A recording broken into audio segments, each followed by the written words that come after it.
Hello दोस्तों, आज हम बात करेंगे एक बर्निंग टॉपिक पर। चांदीपुरा वायरस का रिसेंटली इंडिया में बहुत प्रकोप हुआ है। काफ़ी जगह इसके केसेस देखे गए हैं। इस वायरस के बारे में काफ़ी लोग जानना चाहते हैं, काफ़ी क्वेरीज हमारे पास आ रही थी।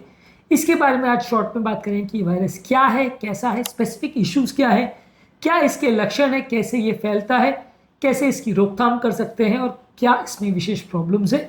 इन सारे इश्यूज पर आज हम बात करेंगे। आज का टॉपिक है चांदीपुरा वायरस पर। टॉपिक पर जाने से पहले जो लोग हमारे चैनल पर नए हैं उन्हें रिक्वेस्ट करूंगा कि चैनल को सब्सक्राइब करें, वीडियो को लाइक करें, शेयर करें, फॉलो करें, कमेंट करें, पूरा देखें। बेसिकली चांदीपुरा वायरस एक रैप्डोविरिडे फैमिली का एक वायरस है जो कि 1965 में सबसे पहला चांदीपुर महाराष्ट्र में इसका केस रिपोर्ट हुआ था। वहां पे इस वायरस को रिपोर्ट किया गया था। ये ज्यादातर वायरस इंपॉर्टेंट इसलिए क्योंकि बच्चों में ये ब्रेन फीवर करता है, ब्रेन में एक इन्फेक्शन करता है, जिसकी वजह से इस वायरस का काफ़ी प्रॉब्लम देखा गया है। और जहाँ पे भी इसके केसेस देखे गए हैं, बच्चों में इस इन्फेक्शन की वजह से ब्रेन जो फीवर हो जाता है उसको मैनेज करना बड़ा मुश्किल होता है। डायरेक्ट कोई ट्रीटमेंट नहीं है, इसलिए वायरस की बहुत ज़्यादा इंपॉर्टेंस है।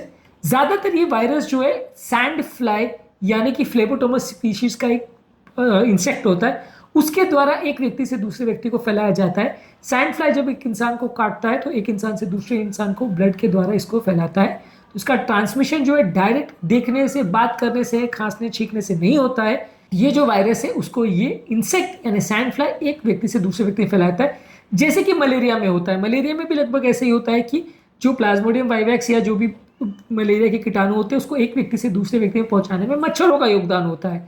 तो वैसे ही यहाँ पे भी ये वायरस को एक व्यक्ति से दूसरे व्यक्ति में पहुंचाने में सैंड फ्लाई का योगदान होता है। ज्यादातर इस तरह के बच्चों में इन्फेक्शन होने के बाद हाई ग्रेड फीवर देखने को मिलता है। इसके अलावा कुछ लोगों को मिर्गी देखने को मिलती है, उनका मानसिक संतुलन बिगड़ जाता है, ऑल्टर मेंटल स्टेटस में चले जाते हैं।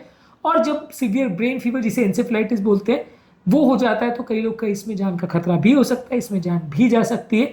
इसलिए वायरस को काफ़ी डेंजरस माना जाता है।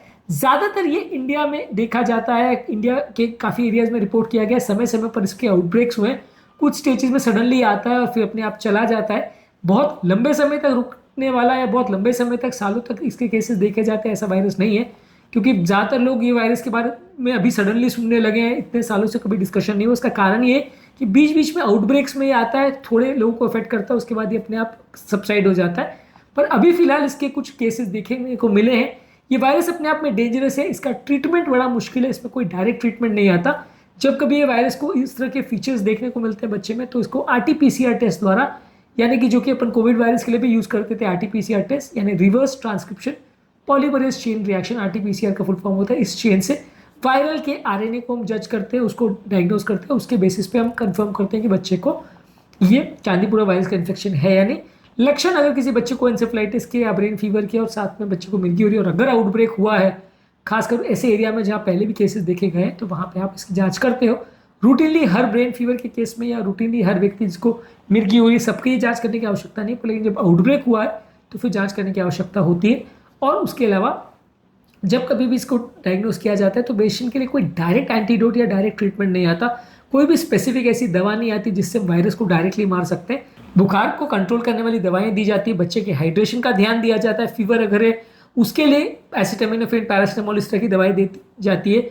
मिर्गी अगर है तो उसे कंट्रोल करने की दवा दी जाती है। कई बच्चों को ऑक्सीजन थेरेपी की जरूरत पड़ती है, उनको श्वास की तकलीफ होती है तो वैसी थेरेपी दी जाती है। कोई डायरेक्टली ऐसी दवा नहीं आती है जिससे इसे मारा जा सके। इसमें इंपॉर्टेंट है प्रिवेंशन करना, क्योंकि ये सैंड फ्लाई द्वारा एक व्यक्ति से दूसरे व्यक्ति में फैलता है। तो सैंड फ्लाई के जितने भी वहाँ पे इंसेक्ट्स हैं उनको मारना जरूरी है और एक व्यक्ति से दूसरे व्यक्ति को ना फैले इसके लिए इंसेक्ट रिपेलेंट्स या क्रीम्स या इस तरह के सोल्यूशंस का प्रयोग किया जा सकता है जो इन सैंड फ्लाई को दूर भगाए।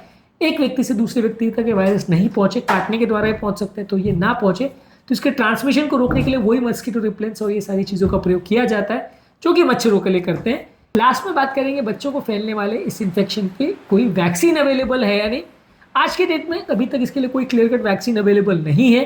अलग अलग तरह के लाइव अटेन्यूएटेड वैक्सीन और इनएक्टिवेटेड वायरस वैक्सीन पर शोध चल रहा है, रिसर्च चल रही है, लेकिन आज के डेट में कोई इफेक्टिव वैक्सीन मार्केट में अवेलेबल अभी तक तो नहीं हुआ है। वैसे भी आप देख रहे हैं कि इस तरह के कोविड वायरस में पूरी दुनिया रिसर्च में लगी, तब जाके कई महीनों में करोड़ों रुपए खर्च करने के बाद इस वैक्सीन को डेवलप किया जा सका, वो भी 100% इफेक्टिव नहीं थी। तो क्योंकि ये वैक्सीन बहुत ज़्यादा वाइड स्प्रेड नहीं है, पूरी दुनिया में कोई इसके बहुत ज़्यादा केसेस नहीं है, इंडिया में ही इसके थोड़े बहुत ज़्यादा केसेस देखे जा रहे हैं, तो इसलिए बहुत अभी तक इस पर कोई गहन रिसर्च या फंडिंग नहीं की गई, इसलिए इसके लिए अभी तो कोई वैक्सीन अवेलेबल नहीं है।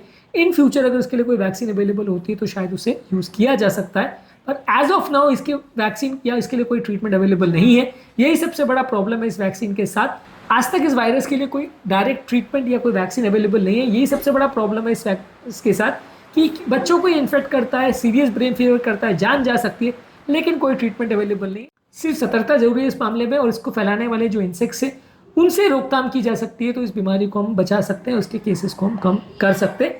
आज के डेट में इसके लिए बहुत कोई क्लियर कट ट्रीटमेंट अवेलेबल नहीं है। In due course of time future में अगर कोई ट्रीटमेंट अवेलेबल होती है तो हम आपको उसके बारे में अवगत कराएंगे, पर एज ऑफ नाउ इसके लिए कोई क्लियर कट वैक्सीन या ट्रीटमेंट अवेलेबल नहीं है, जो कि बहुत ज़्यादा इफेक्टिव है। अगर कोई वैक्सीन अवेलेबल है भी तो भी वो रिसर्च में है, कोई क्लियर कट मार्केट में अवेलेबल वैक्सीन या ट्रीटमेंट अवेलेबल नहीं है।